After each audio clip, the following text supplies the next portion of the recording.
رسول اللہ صلی اللہ علیہ وسلم نے فرمایا، تمہارے بعد ایسا دن آنے والا ہے جس میں علم اٹھا لیا جائے گا اور حرج زیادہ ہو جائے گا۔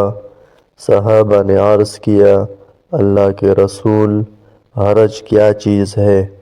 آپ صلی اللہ علیہ وسلم نے فرمایا، قتل و خون ریزی۔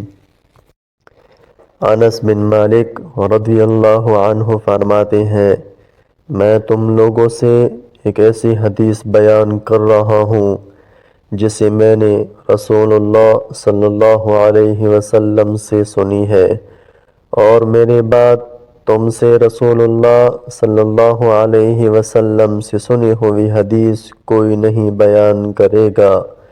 انہوں نے رسول اللہ صلی اللہ علیہ وسلم سے سنا، آپ صلی اللہ علیہ وسلم نے فرمایا، قیامت کی نشانیوں میں سے یہ ہے علم کا اٹھایا جانا، جہالت کا پھیل جانا، زنا کا عام ہو جانا، شراب و نوشی، عورتوں کی کثرت اور مردوں کی قلت، یہاں تک کہ 50 عورتوں پر ایک نگران ہوگا۔